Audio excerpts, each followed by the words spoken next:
Jangan pernah katakan begini, ikut mazhab apa ikut Nabi. Itu artinya belum belajar. Tapi jangan kita cela, itu pernyataan aneh. Karena kalau orang ngaji fikih nggak mungkin berkata demikian. Karena mazhab itu bukan kelompok, mazhab itu yang merangkum, mendokumentasikan berbagai pengetahuan yang bersumber dari Nabi.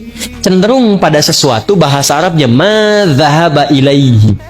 Karena kepanjangan disingkat mazhab. Maka di sini kita kenal pilihannya Imam Syafi'i, mazhab asy-Syafi'i. Pilihannya Imam Ahmad, mazhab Hambali. Pilihan Imam Abu Hanifah, mazhab Hanafi. Pilihan Imam Malik, mazhab. Nah, mazhab itu bukan kelompok-kelompok. Dan semua kita itu kalau ngaji sekarang, itu sanadnya akan tersambung ke mazhab tadi. Kenapa? Karena Nabi itu singkatnya gini, Nabi ngajar ada sahabat.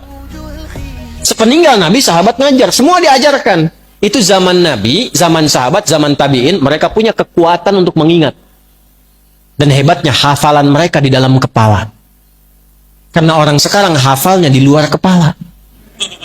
Di luar kepala itu belum hafal.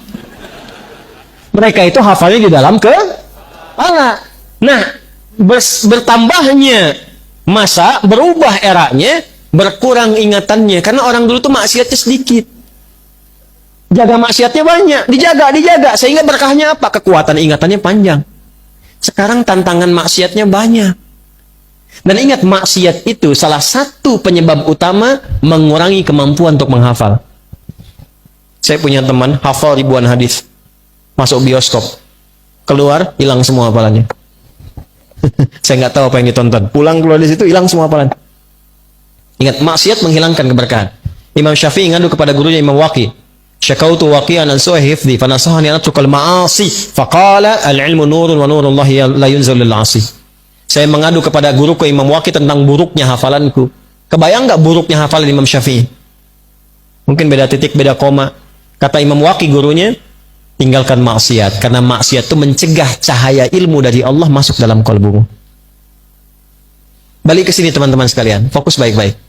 Kembalikan ke kita di sini, apa yang kita lakukan?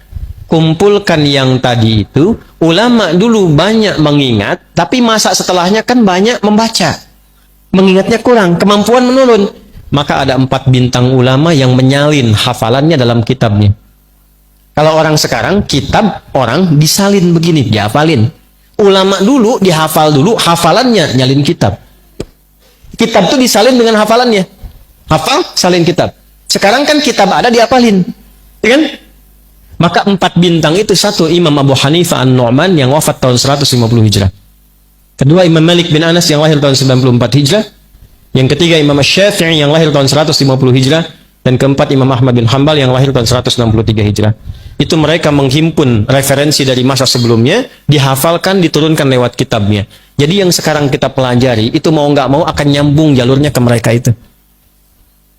Karena semua jalurnya begitu.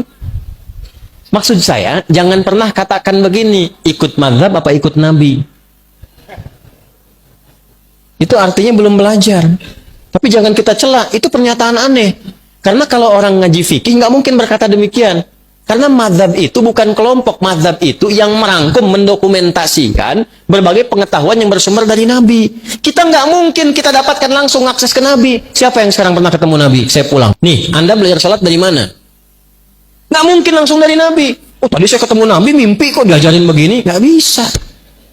Kita harus urut riwayatnya dari mana.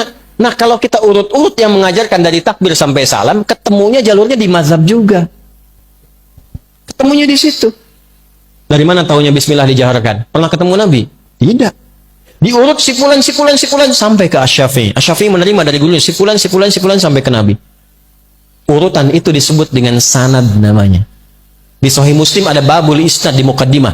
Babul isnad minad din. Jadi urutan dalam penyampai riwayat itu termasuk dalam agama. Jadi kalau salah menerima ilmunya, bisa salah ibadahnya. Nah, kita punya itu dalam Islam. Nah, dalam hal yang ada perbedaan, yang tidak sama, belajar caranya supaya tidak saling menjatuhkan. Tidak saling mencela dan merasa benar sendiri. Padahal mungkin orang lain punya alasan yang berbeda dengan kita, cuma sumbernya kembali ke Nabi.